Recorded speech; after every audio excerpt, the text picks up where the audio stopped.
The metallic taste of blood filled my mouth as I pressed my hand against the wound in my side, watching Seal's platinum hair catch the dim light of the warehouse.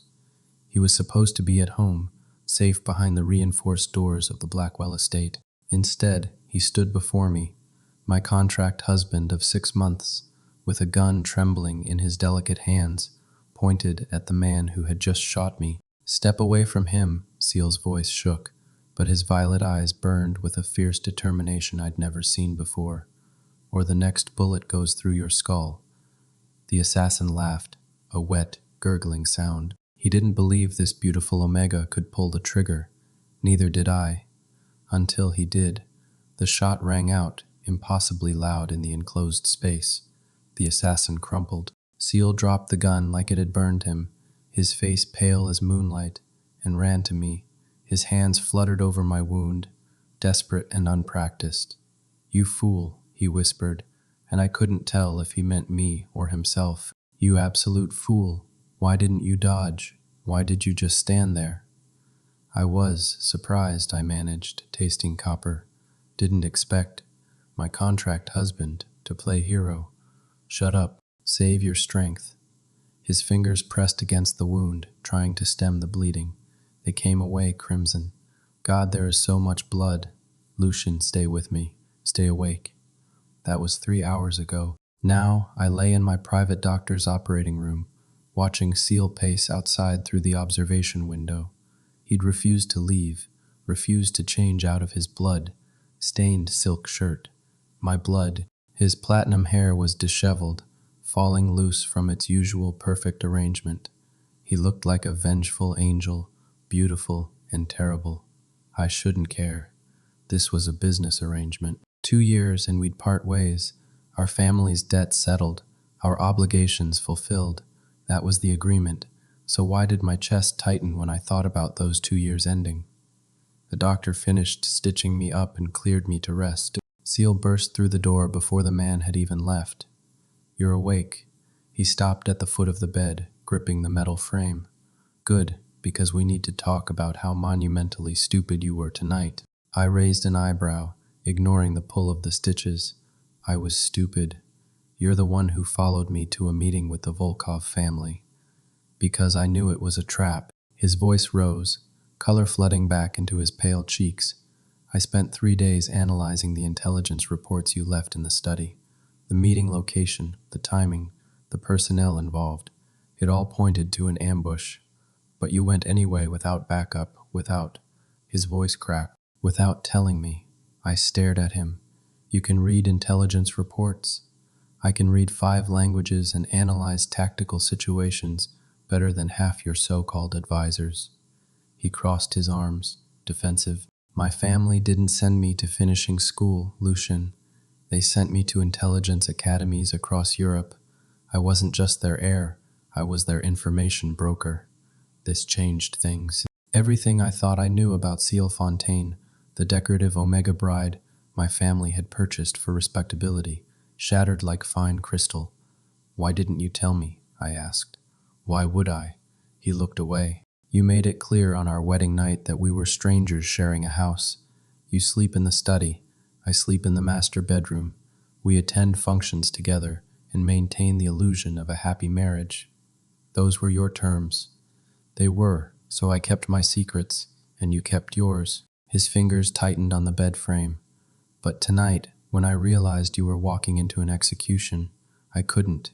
He took a shaky breath. "I couldn't just let you die. You killed someone for me." The words felt heavy, real. "I've killed before." His voice was barely a whisper. "My family's enemies didn't always respond to information warfare. Sometimes."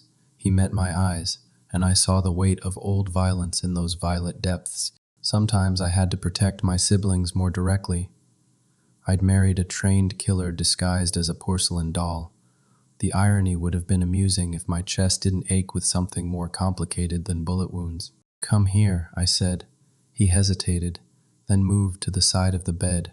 I caught his wrist, pulled him down to sit beside me. His skin was cold, shock still lingering in his system. "Thank you," I said simply, "for saving my life." "You're welcome." He looked at our joined hands like he didn't quite know how they'd gotten that way. Try not to need saving again. I don't enjoy shooting people. Noted. I didn't release his wrist. His pulse fluttered against my fingers like a trapped bird. Seal, this arrangement of ours is still just business, he finished, but he didn't pull away. Nothing has changed.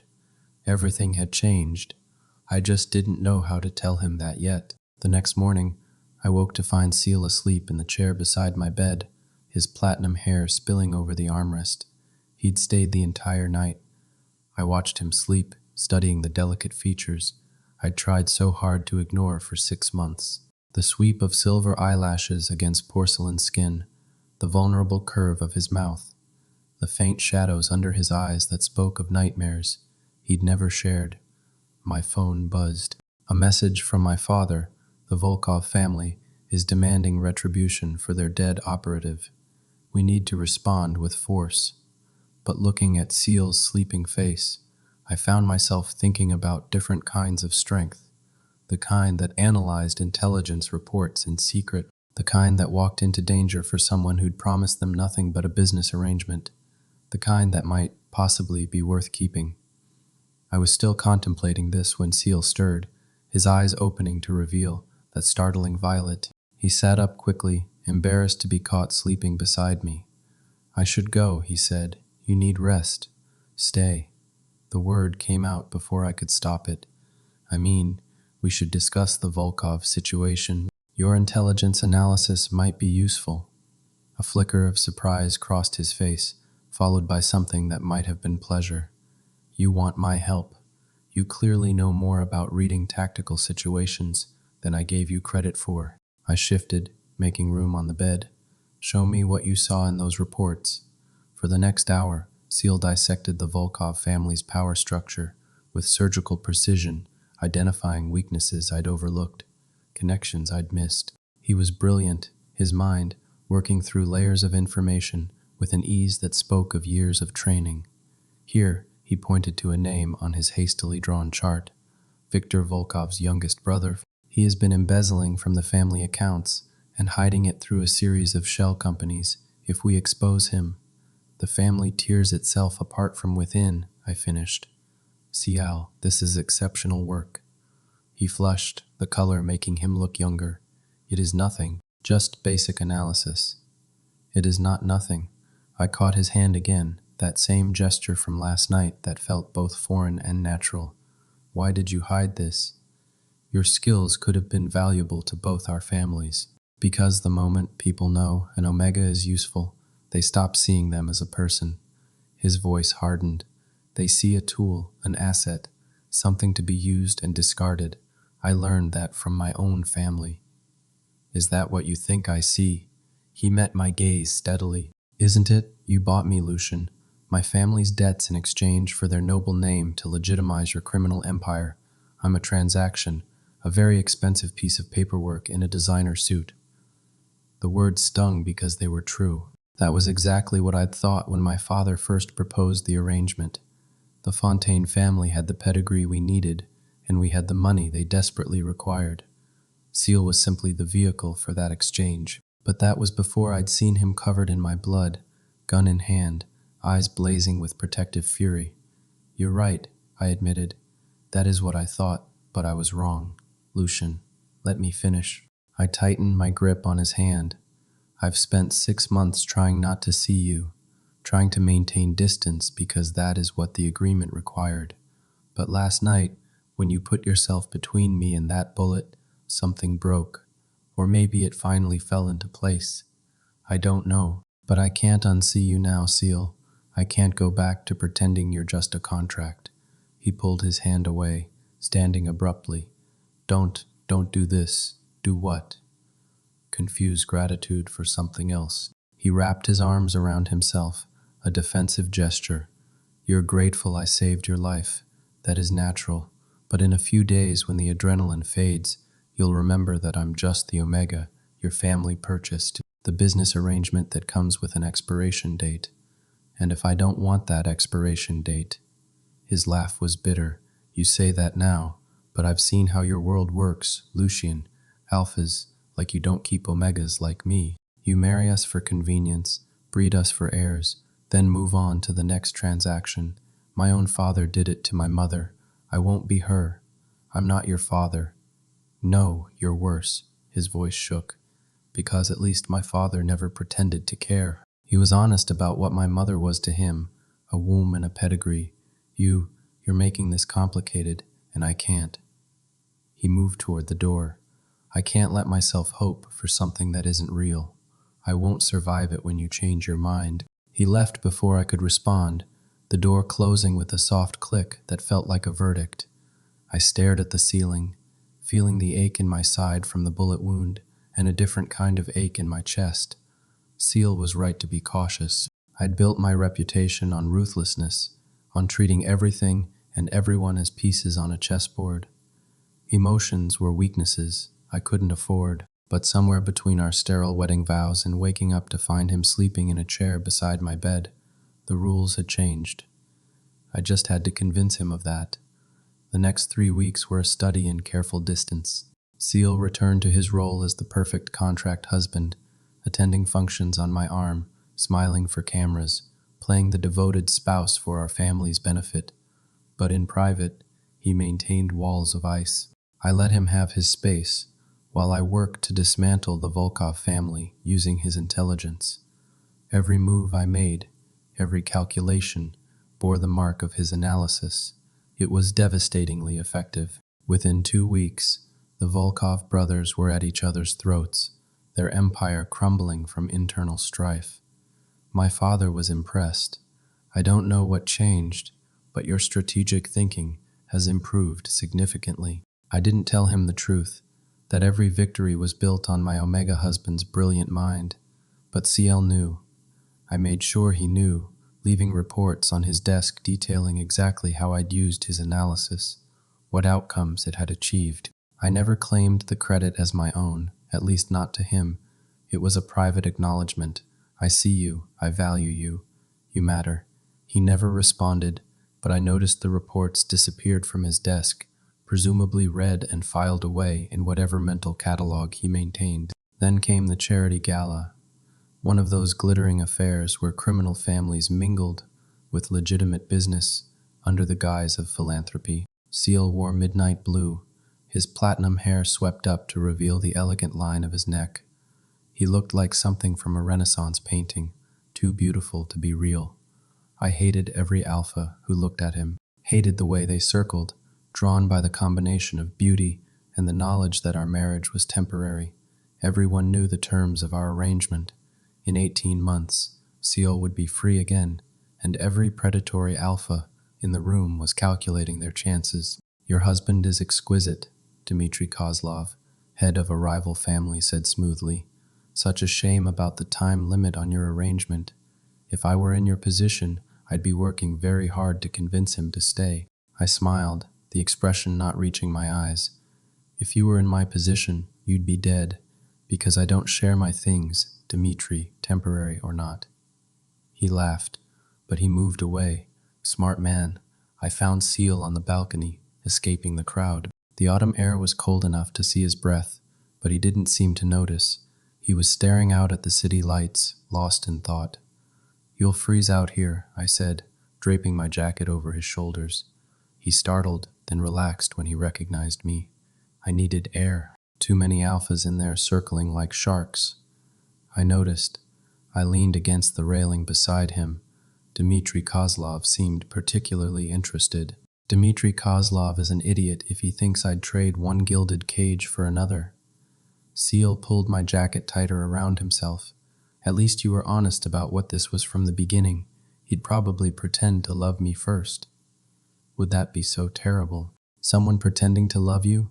He looked at me then, violet eyes sharp in the moonlight. Yes, because the pretending would hurt more than the honesty ever could. What if it wasn't pretending? Lucian, don't. He turned away. Please. We have 18 months left on this arrangement. Let's not make it harder than it needs to be. What if I don't want to wait 18 months? I caught his wrist, turning him to face me. What if I want to renegotiate our terms? To what end? His voice was harsh. so you can keep me as a permanent accessory instead of a temporary one. I'm not interested in being upgraded from contract husband to trophy omega. That is not what I'm offering. Then what are you offering? He pulled free of my grip, because from where I'm standing, nothing has actually changed. We still sleep in separate rooms. We still maintain our careful distance. The only difference is you've started looking at me like I'm something you might want to keep, and that is worse, Lucian. That is so much worse than indifference. Why? Because I can handle indifference. His voice broke. I can handle being a transaction. I've been a transaction my whole life, but I can't handle hope. I can't handle wanting something that is going to be taken away. And you're making me want things I promised myself I'd never want again. Like what? He laughed, the sound wounded. Like the way you look at me when you think I'm not watching. Like the reports you leave on my desk, crediting me for strategies you could have taken as your own. Like the fact that you've started sleeping outside my door because you think I don't know. But I hear you out there, keeping watch, like I'm something precious instead of purchased. I hadn't realized he knew about that. After the assassination attempt, I'd found myself unable to sleep unless I knew he was safe. The study was too far away, so I'd taken to sleeping in the hallway, just outside the master bedroom door, close enough to hear if anything went wrong. You are precious, I said quietly, purchased or not. Don't. He pressed his hands to his face. Please don't say things like that unless you mean them. Unless you're prepared to. He didn't finish. His scent changed suddenly, spiking with something sweet and desperate that made my alpha instincts roar to life. His first heat. It had been suppressants until now, his body regulated by medication. But stress could trigger a breakthrough, and I'd pushed him too hard, demanded too much emotional honesty. Seal's eyes went wide with panic. No, not here, not now. I moved on instinct, gathering him into my arms despite his protests. Where is your medication? Home in the bedroom. He was shaking now, the heat building fast. Lucian, you need to put me down. You need to find another alpha to help me through this, someone who won't. No, the word came out as a growl. The thought of another alpha touching him, helping him through his heat, made something violent and possessive rise in my chest. No one touches you but me. We had an agreement. Fuck the agreement. I carried him toward the private exit, my own scent rising to match his, claiming and protective. I'm taking you home. I'm going to take care of you. And then we're going to burn that goddamn contract and write new terms. You're not thinking clearly, he gasped, but he was clinging to me now, his body responding to my alpha pheromones. It is just biology, the heat calling to your rut. Tomorrow you'll regret. I won't. I kicked open the exit door, heading for the car. I've regretted every night I've spent away from you, every wall I've maintained, every moment I've wasted pretending this was just business. I won't regret finally claiming what is mine. I'm not yours, he whispered, but there was no conviction in it. Then let me earn you. I settled him in the car, his heat scent filling the enclosed space. Let me prove I'm not your father or Dmitry Kozlov or any other alpha who sees you as an acquisition. Let me show you what it means to be truly mine, Seal, not as property, as my partner, my equal, my mate. His eyes were glazed with heat, but I saw the moment he made his choice, saw the walls crack just a little. If you mark me and change your mind later, he said, I will kill you in your sleep. I smiled, fierce and possessive. Fair enough. The drive home was torture. Seal's heat intensified with every passing minute, his body arching against the leather seats, soft sounds escaping his throat that made my control fracture. I gripped the steering wheel hard enough to leave marks, fighting every instinct that demanded I pull over and take him right there. He deserved better than the back seat of a car. We made it to the estate, barely. I carried him through the doors, ignoring the startled looks from the staff. Let them see. Let everyone see that Seal Fontaine. Blackwell was mine, contract be damned. In the master bedroom, our bedroom now, I laid him on the bed. His platinum hair spilled across the dark sheets like liquid moonlight. His pupils were blown wide, violet nearly eclipsed by black, but his gaze was clear enough. "Last chance," I said roughly. "Tell me to stop, and I'll find you suppressants. We can pretend this never happened." "I don't want to pretend anymore." His fingers caught in my shirt, pulling me down. "I don't want suppressants or careful distance or sleeping in separate rooms. I want," he swallowed hard, "I want you to mean it. When you mark me, when you claim me, I need you to mean it, Lucian. Not because of the heat, not because of biology, because you actually want me. I want you so much it terrifies me." I captured his mouth in a kiss that was more desperation than finesse. "I've wanted you since the wedding night, when you looked at me with those defiant eyes, and I realized I'd married someone who would never be tamed.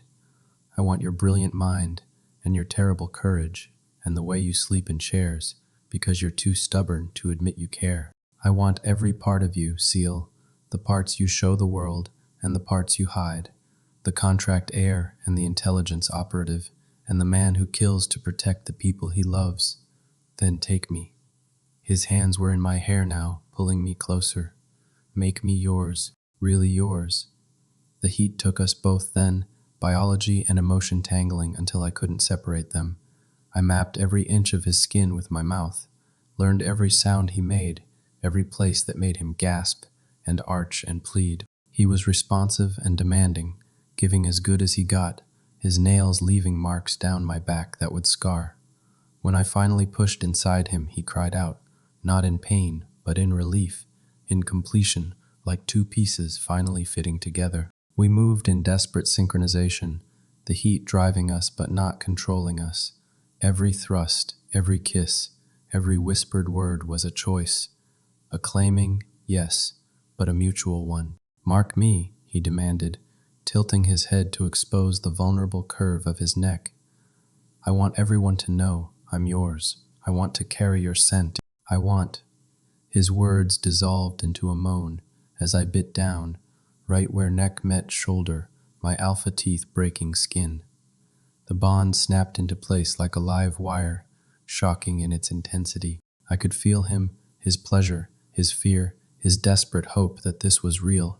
Could feel the exact moment his orgasm hit, the way it rippled through the new connection between us. It dragged my own release from me, and I marked him deeper, making sure the scar would be visible, permanent. Mine. When the heat finally broke hours later, we lay tangled together in sheets that smelled of sex and sweat and the new bond between us. Seal traced the bite marks on my own neck. He'd marked me too, omega teeth sharp enough to scar. "You realize," he said quietly, "that this complicates everything." "Good." I kissed his temple. "I like complicated. Your father is going to be furious. The contract specifically stated no permanent bonds." "My father can adjust his expectations." I pulled him closer, feeling the bond hum with contentment. "Besides, you're too valuable an asset to lose. He'll come around when he realizes what you can do." Seal stiffened. "Is that what this was about? My intelligence skills?" "No." I forced him to meet my eyes. "This was about the fact that I sleep outside your door, because the thought of something happening to you makes me insane. This was about burning with jealousy every time another alpha looks at you. This was about wanting to wake up to your face for the rest of my life, contract or no contract. Your brilliant mind is a bonus, not the reason." He searched my face for a long moment, then relaxed. Okay, okay, I believe you." He pressed his face against my chest. "Don't make me regret it." "Never." I kissed the top of his head. "Though you might regret it when you realize how possessive bonded alphas get. I'm not letting you out of my sight for at least a month." Only a month. I expected at least 6. I could hear the smile in his voice. "I can be convinced to extend that timeline." We drifted in comfortable silence, the bond settling into something warm and right. Then Seal stirred. "What are we going to tell people about the contract, the arrangement?" "The truth." I shrugged. "That the contract is void. That this is a real marriage now. That anyone who has a problem with it can take it up with me personally. You're going to start a war over this, probably." I grinned. "You've already started several by proxy with your intelligence work. Might as well make it official." He laughed, the sound lighter than I'd ever heard it. We're going to be terrible together, aren't we? Absolutely catastrophic. I captured his mouth in a kiss that tasted like promises. I can't wait. The next morning, I woke to find Seal sitting at the desk in the bedroom. Not the study, the bedroom, working through intelligence reports with the kind of focused intensity I'd come to recognize. He wore one of my shirts and nothing else, his marked neck visible, platinum hair falling loose around his shoulders. He looked up when he sensed me watching. The Petrov family is planning something. I'm trying to figure out what before they make their move. Come back to bed, I said. The Petrovs can wait. They can't, actually. Based on these shipping manifests and the chatter I'm picking up from my sources, they're planning to hit one of your warehouses in the next 48 hours. He turned back to his laptop. I'm trying to determine which one so we can prepare.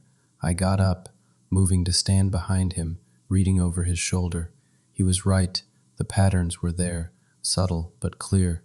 This one, I pointed to a warehouse near the docks. It is our largest shipment hub. Taking it out would cripple our distribution for months. That is what I thought. He pulled up a map. If we move our inventory tonight and leave just enough to make it look authentic, they'll hit an empty warehouse and expose themselves in the process. I kissed the back of his neck, right over the mark. You're brilliant, I know. He leaned back against me. So are you going to start including me in your actual strategy meetings? Or do I have to keep stealing your reports, Both? I turned his chair around, pulling him to his feet. You'll attend the meetings and steal the reports.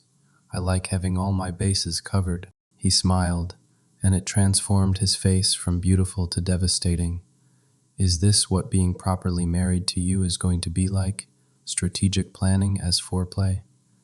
Among other things, I lifted him onto the desk, scattering intelligence reports. But first, I need to properly thank you for saving my business operations. Lucian, I just organized the data. Oh, his protest dissolved as I pushed up the hem of the shirt he wore. That is a very thorough thank you. I'm a thorough man. We didn't make it back to the intelligence reports for several hours. The Petrov situation played out exactly as Seal predicted. They hit the warehouse, found it nearly empty, and exposed their entire operational structure in the process. My father, who had been skeptical about Seal's value, personally came to thank my husband for the intelligence. Perhaps, he said, studying Seal with new appreciation, this marriage was more fortuitous than I initially believed. Perhaps it was, Seal replied smoothly, his hand finding mine under the table. Though I should mention that the contract terms need to be renegotiated. My father's eyebrows rose. Oh, the two. Your expiration date is no longer acceptable. I squeezed Seal's hand. This is a permanent arrangement now. I can see that. My father's gaze dropped to the very visible bite mark on Seal's neck. I assume the Fontaine family has been informed. I informed them this morning, Seal said.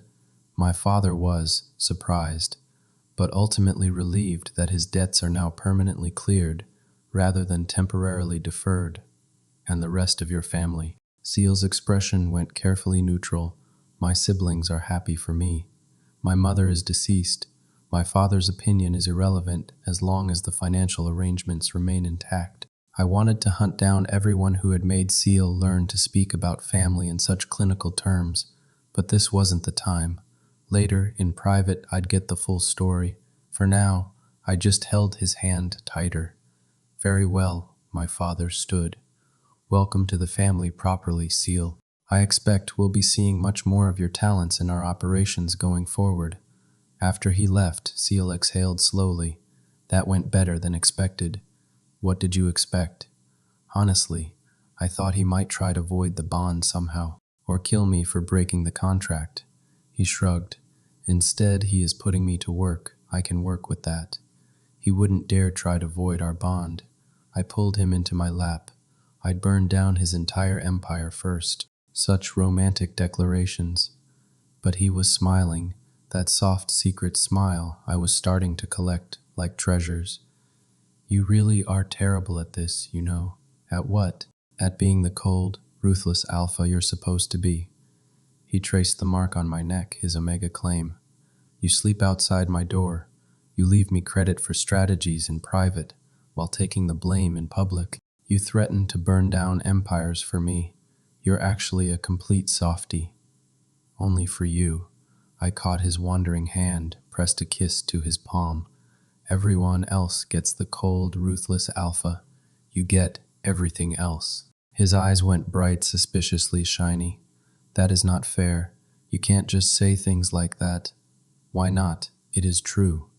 Because it makes me want to believe in happy endings, and I've spent my whole life knowing better. He blinked rapidly. I've spent my whole life being the smart one, the one who sees through illusions, and you're making me into a fool who believes in fairy tales.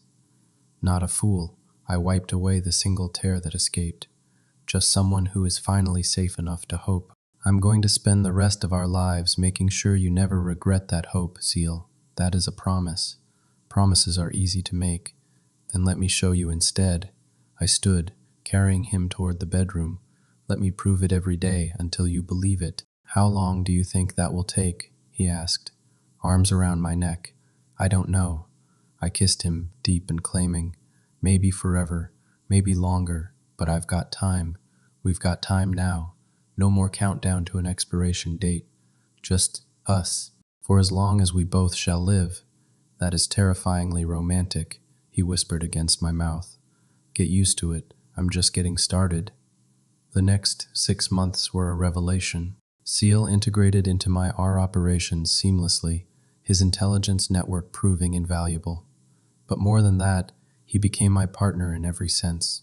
We strategized together, fought together, built something stronger than either of our families had been separately. At night, I learned all the ways to make him fall apart in my arms. Learned that he liked to be held afterward, tucked against my chest, where he could feel my heartbeat. Learned that he had nightmares about his childhood, about being used and discarded, and the only thing that helped was my scent and my voice promising him he was safe. I learned that he was ticklish behind his left knee, that he could solve complex tactical problems in his head while appearing to make idle conversation, that he had a vicious sense of humor and absolutely no mercy when playing chess. I learned that I'd been half alive before him, going through the motions of existence without understanding what I was missing.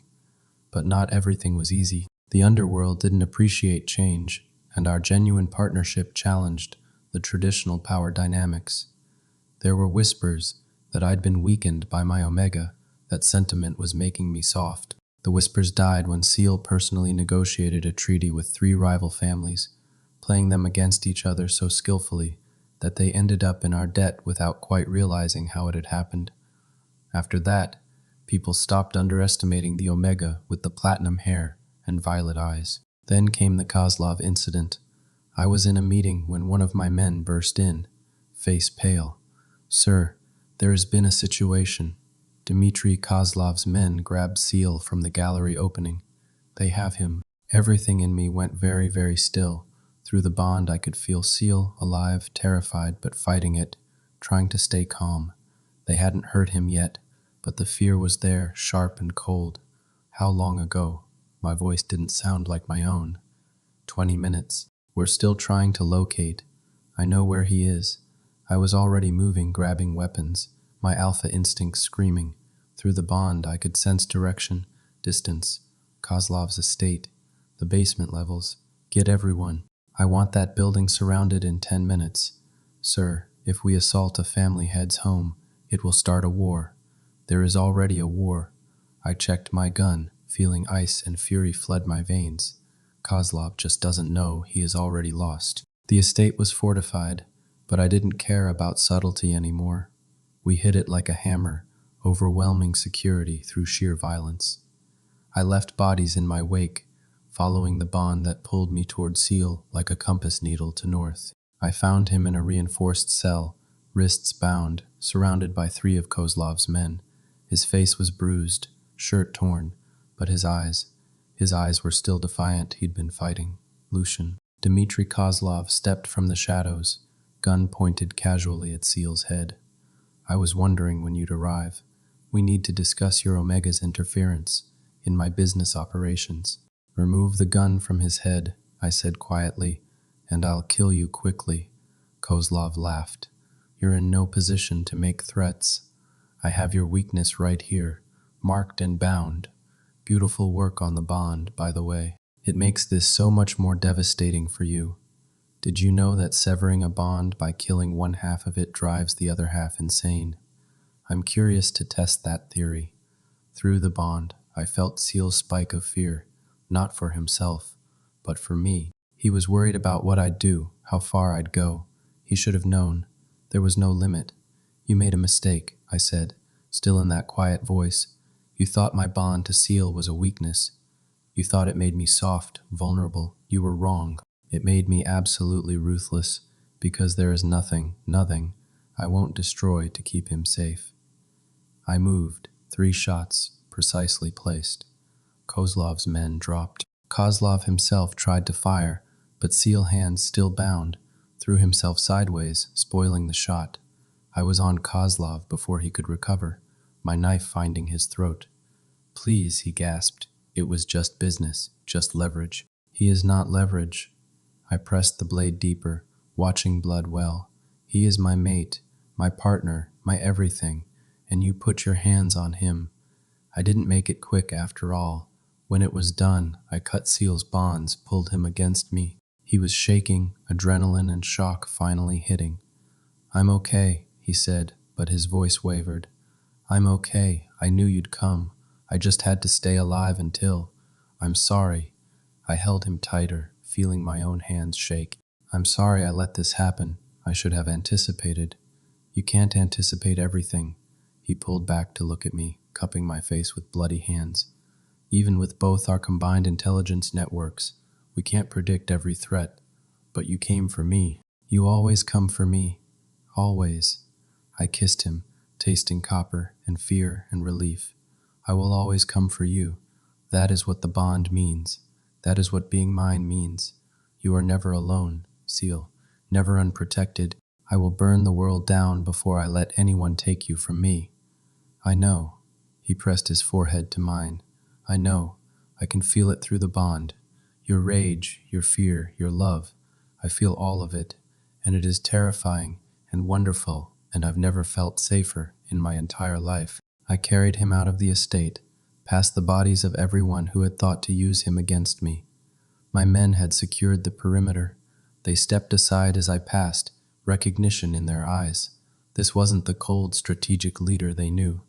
This was something more primal, more dangerous. This was an alpha who had found his mate and would tolerate no threats to that bond.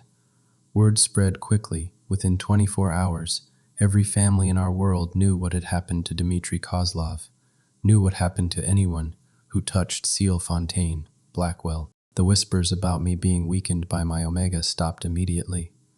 If anything, I was more dangerous now, because I had something worth protecting, and that made me unpredictable, uncontrollable. A bonded alpha with resources and a brilliant Omega mate was a force even the most powerful families respected, or feared. I didn't particularly care which. 2 weeks later, I woke to find Seal watching me with an odd expression. What? I asked, pulling him closer. I was thinking about our wedding night, about how you told me to sleep in the master bedroom while you took the study, about how determined we both were to keep this clinical and temporary. He traced patterns on my chest. Look at us now. Biggest failure of my life, I agreed. That contract was supposed to solve problems, not create them. What problems did it create? The problem of being completely obsessed with you. I kissed his shoulder. The problem of rearranging my entire life around making you happy. The problem of being utterly compromised by an Omega with platinum hair and a mind that could out-strategize half the families in this city.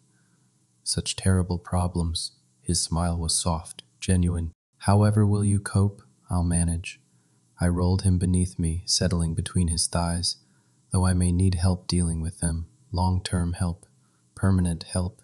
Permanent. He arched up against me. That is a very long time, Lucian. Not long enough. I bit gently at his marked neck, feeling him shiver. I want forever, Seal. I want to wake up to you for the next 50 years. I want to build an empire with you, fight beside you. grow old annoying each other. I want children with your eyes and your brilliance. I want everything the contract said we couldn't have." His eyes went shiny again, the way they did when I said things that broke through his defenses. "You can't just say things like that." "Yes, I can. I'll say them every day if I have to." I kissed him softly. "You're mine, Seal, completely, permanently, irrevocably mine. And I'm yours in exactly the same way. The contract was supposed to be temporary, but this is forever. Promise." The word came out small, vulnerable. Promise. I sealed it with a kiss that tasted like coming home. This arranged marriage was supposed to be fake, but I marked you and couldn't let go. And I'm never letting go, Seal, never. He pulled me down into a kiss that was answer, and agreement and promise all at once. Outside, the world turned.